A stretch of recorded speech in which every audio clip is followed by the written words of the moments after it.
नमस्कार, my self PL Bambi, Maharana Pratap राजकीय स्नातकोत्तर महाविद्यालय चित्तौड़गढ़, ज्योग्राफी लेक्चरर। आज अपन राजस्थान के भौतिक प्रदेशों की चर्चा करेंगे। राजस्थान के भौतिक प्रदेशों का वर्गीकरण। प्राचीन समय अनुसार राजस्थान के भौतिक प्रदेश को मुख्य रूप से 3 भागों में विभाजित किया गया। मरु प्रदेश, जिसे कहते हैं मरुस्थल या रेतीला प्रदेश। दूसरा मेरु क्षेत्र, पर्वतीय क्षेत्र। और तीसरा माल प्रदेश या पठारी क्षेत्र। 3 भागों में से विभाजित किया गया। सन 1768 में VC मिश्रा के अनुसार राजस्थान के भौतिक प्रदेशों को 7 भागों में विभाजित किया गया। सबसे पहला नहरी क्षेत्र, जहाँ पर इंदिरा गांधी नहर के आसपास का क्षेत्र माना जाता है, हनुमानगढ़ गंगानगर क्षेत्र। दूसरा पूर्वी औद्योगिक प्रदेश, जिसमें राजस्थान के बड़े बड़े औद्योगिक जिले जैसे जयपुर, अलवर। तीसरा चंबल प्रदेश, जहाँ पर चंबल नदी प्रवाहित होती है, उनके आसपास के क्षेत्र शामिल करते हैं। नेक्स्ट दक्षिणी पूर्वी कृषि प्रदेश, जिसमें डूंगरपुर, बांसवाड़ा, चित्तौड़गढ़, प्रतापगढ़ वाले जिलों को शामिल करते हैं। नेक्स्ट अरावली, जहाँ पर आपकी अरावली फैली हुई है। अर्धशुष्क प्रदेश, जहाँ पर वर्षा 25 सेंटीमीटर से 50 सेंटीमीटर के मध्य में होती है, उस क्षेत्र को अर्धशुष्क या स्टेपी प्रदेश या बांगर प्रदेश के नाम से भी जानते हैं। और नेक्स्ट और लास्ट शुष्क प्रदेश, तापमान अधिक, वर्षा न के बराबर 0 से 25 सेंटीमीटर के बीच में बारिश वाला क्षेत्र, जिसे शुष्क क्षेत्र के रूप में जानते हैं। वर्तमान समयानुसार राजस्थान के भौतिक प्रदेश को 4 भागों में विभाजित किया गया, जिसमें पहला, जिसे बोलते हैं थार का मरुस्थल। दूसरा अरावली पर्वत श्रृंखला।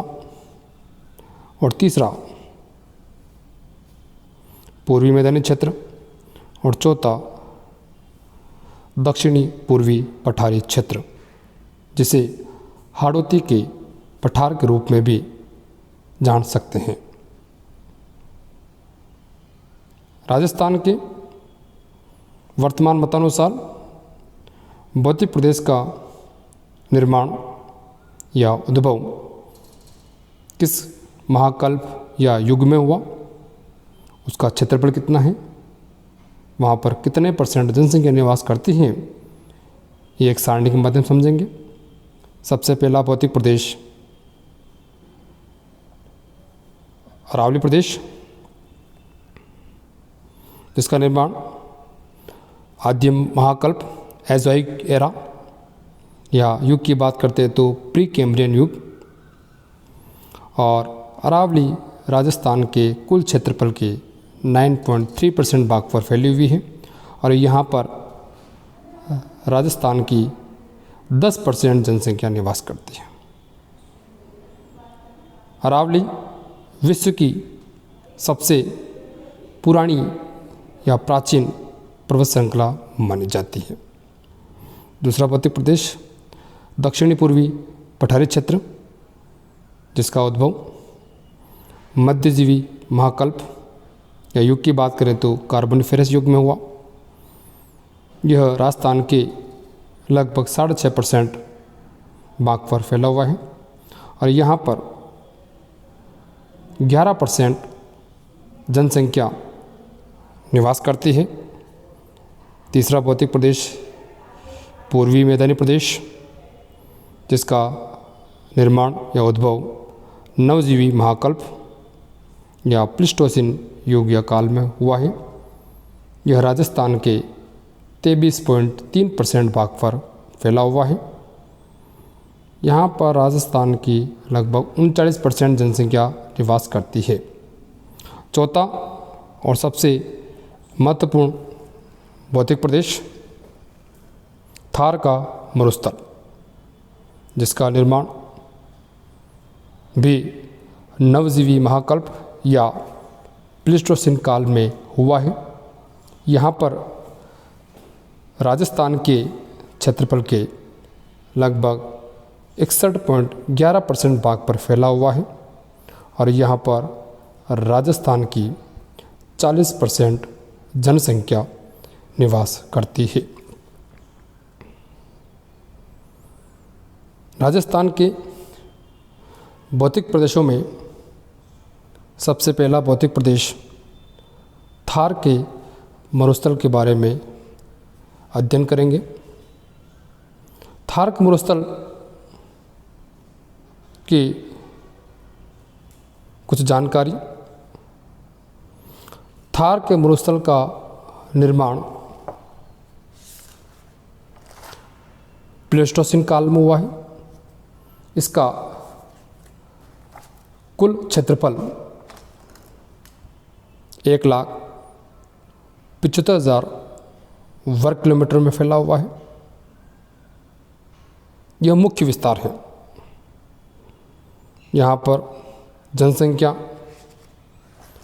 40% निवास करती है और राजस्थान के क्षेत्रफल का 61.11% है, जिसकी उत्तर से दक्षिण की लंबाई 640 किलोमीटर और पूर्व से पश्चिम की लंबाई लगभग 300 किलोमीटर। थार के मरुस्थल के कई उपनाम हैं, जैसे शुष्क रेतीला मैदान, धोरारी धरती, भारतीय महान मरुस्थल, रुक्ष प्रदेश, गुजरातरा प्रदेश। और थार के मरुस्थल को पाकिस्तान के अंदर चोलिस्तान के नाम से जानते हैं और भारत या राजस्थान में रेगिस्तान कहा जाता है। थार के मरुस्थल में मुख्य रूप से राजस्थान के 12 जिले शामिल होते हैं, जिसे मरुस्थलीय जिलों की संज्ञा दी जाती है। यह राजस्थान के पश्चिम में फैला हुआ है। थार के मरुस्थल का विस्तार बाड़मेर, जैसलमेर, बीकानेर, जोधपुर, पाली, जालोर, नागौर, सीकर, चूरू, झुंझुनू, हनुमानगढ़ और गंगानगर कुल 12 जिलों में विस्तारित है। या कह सकते हैं सिरोही जिलों को छोड़कर अरावली के पश्चिम में जितने भी जिले हैं वो सभी थार के मरुस्थल में शामिल होते हैं। थार के मरुस्थल के विस्तार की बात करते हैं तो भारत में मुख्य रूप से 62% भाग पर फैला हुआ है और पाकिस्तान में मात्र 38% भाग पर फैला हुआ है। जहां भारत में 62% भाग पर थार का मरुस्थल फैला हुआ है उसमें से 61.11% राजस्थान राज्य में और लगभग 0.89% अन्य राज्यों में जैसे पंजाब, हरियाणा, गुजरात राज्यों में फैला हुआ है। थार के मरुस्थल को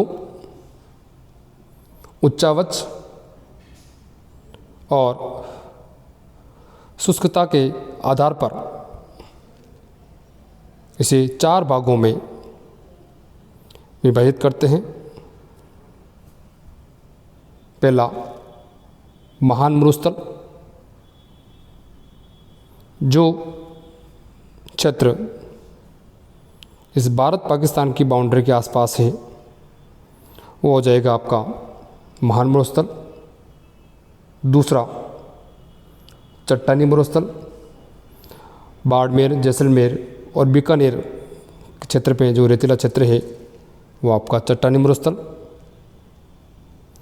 तीसरा लघु मरुस्थल, गुजरात के कच्छ से लेकर के बीकानेर वाला क्षेत्र जो है आपका, ये आपका लघु मरुस्थल माना जाता है।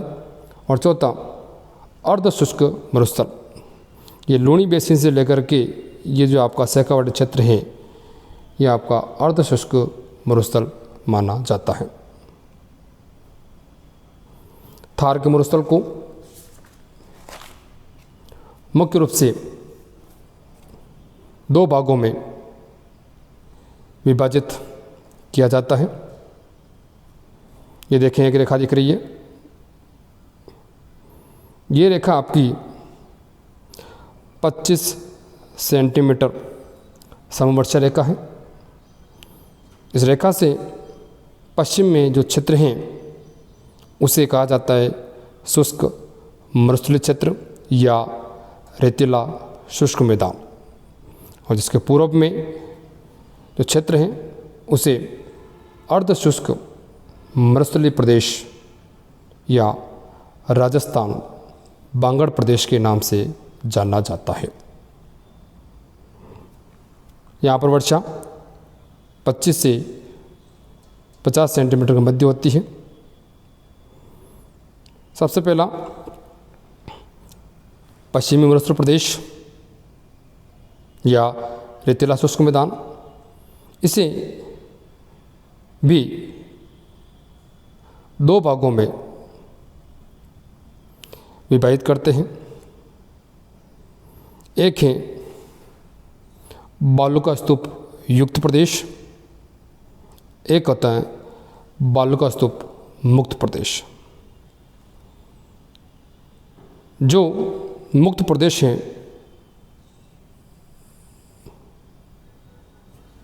जहाँ पर बालू का स्तूप नहीं बढ़ते हैं वो है लगभग 41% 41.50% भाग पर बालू का स्तूप मुक्त प्रदेश। और दूसरा बाकी जो आपको बचा हुआ क्षेत्र हैं वो लगभग 58.50% जिसे बालू का स्तूप युक्त प्रदेश के रूप में जाना जाता है। दूसरे प्रदेश की बात करते हैं थार के मरुस्थल की।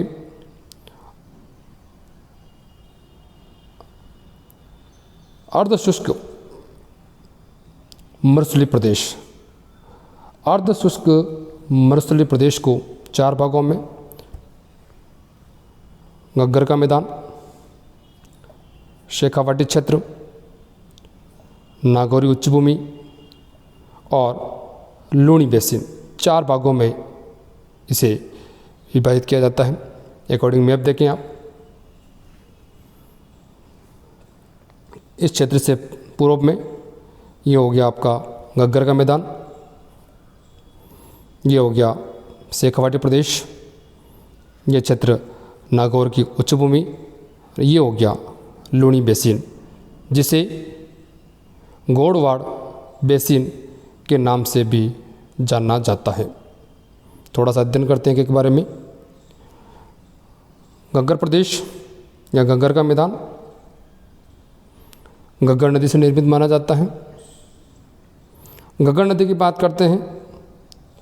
राजस्थान की एकमात्र ऐसी नदी है जिसका उद्गम हिमालय से होता है।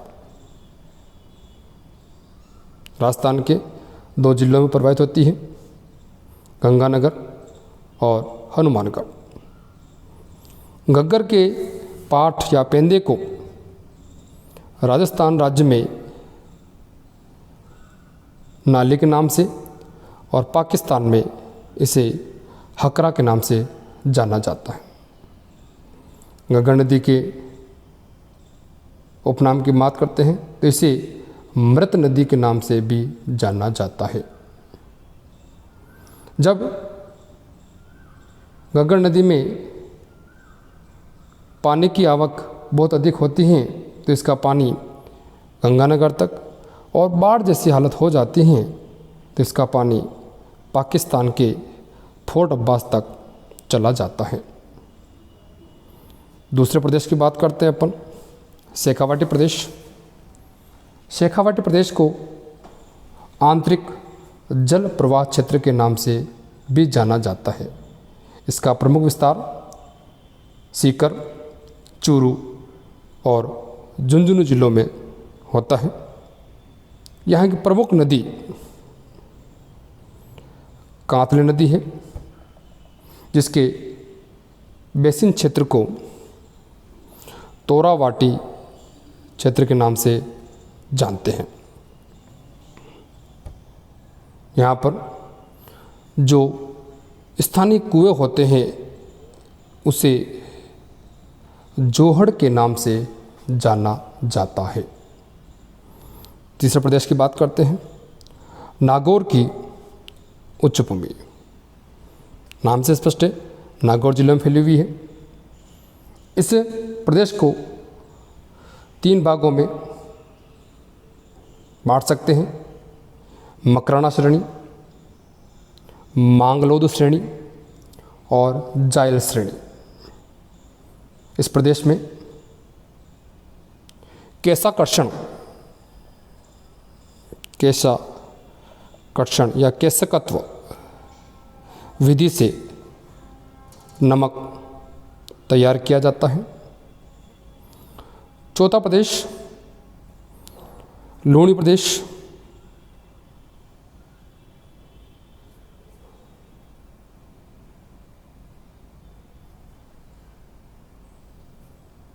जिसे गोड़वाड़ बेसिन क्षेत्र के नाम से भी जाना जाता है। लूणी का उद्गम अजमेर के नागपाड़ से होता है, राजस्थान के 6 जिलों से प्रवाहित होती है। लूणी नदी की अपने आप में विश्व प्रसिद्ध एक विशेषता है जो विश्व की किसी नदी में नहीं है। इस लूणी नदी को आदि खारी, आदि मीठी नदी के नाम से जानते हैं। इसका बेसिन क्षेत्र पाली, जालोर और सिरोही जिलों में होता है। इसमें जालोर जिलों में इस नदी को रेल, नेहड़ या नेस्टा के नाम से भी जाना जाता है।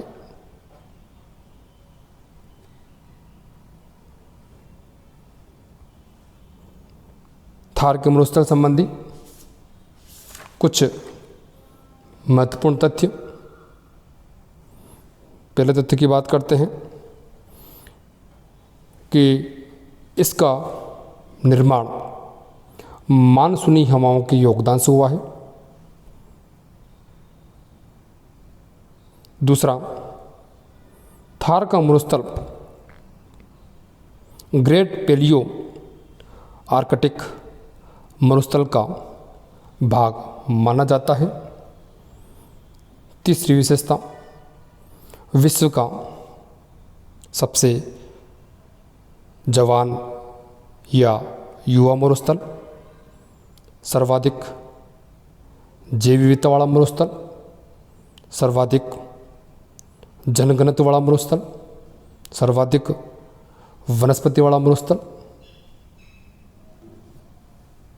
हेनसांग महोदय ने इस प्रदेश को गुजरातरा प्रदेश के नाम से संबोधित किया और प्रसिद्ध कवि ईश्वरी प्रसाद ने इस थार के मरुस्थल को रुक्ष प्रदेश नाम से संबोधित किया।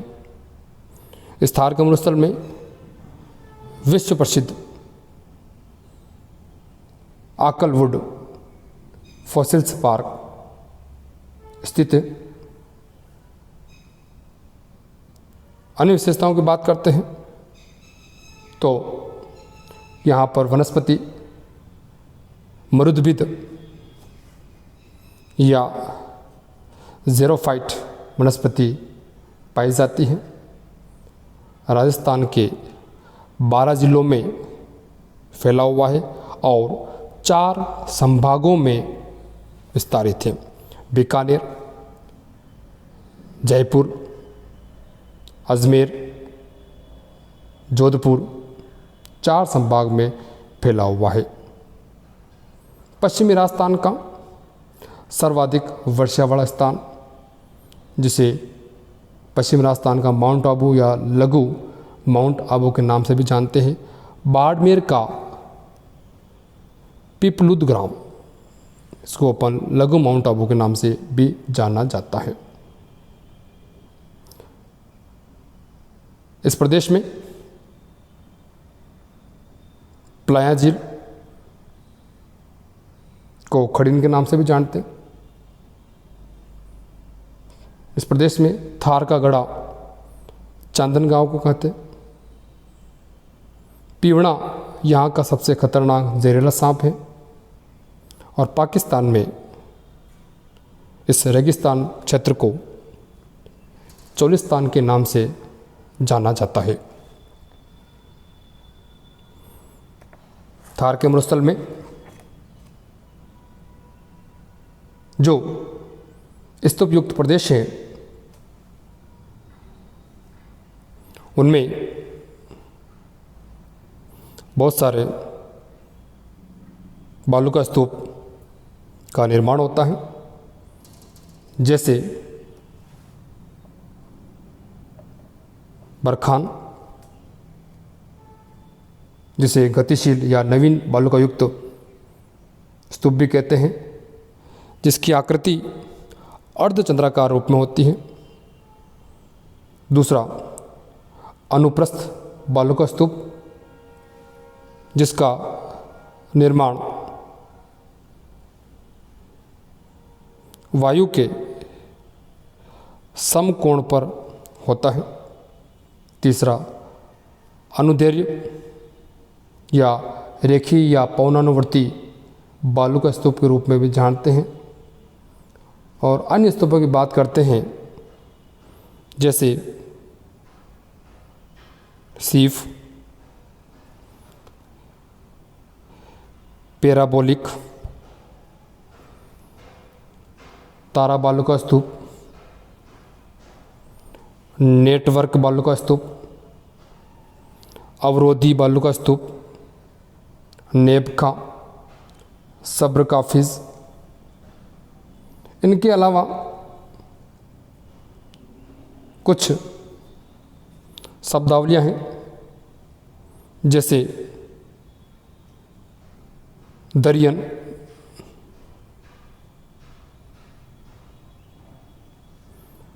स्थानांतरित बालू का स्तूप को दरियन के नाम जानते हैं। एक होता है धोरे, 2 टीलों के बीच का जो रास्ता है उसे धोरे कहते हैं। इसके अलावा एक होता है हमादा, जिसे चट्टानी मरुस्थल का नाम जानते हैं। एक होता है रेग, पथरेला मरुस्थल। एक होता है इर्ग, जिसे रेतीला मरुस्थल के नाम से जानते हैं। एक शब्द और होता है सेलिनास। जब प्लाया झील अत्यधिक खारी हो जाती है उसे सेलिनास के नाम से जानते हैं। और अंततः थार के मरुस्थल में कुछ नमी युक्त क्षेत्र होता है उसे टाट या रण के रूप में भी जाना जाता है। धन्यवाद। Thank you.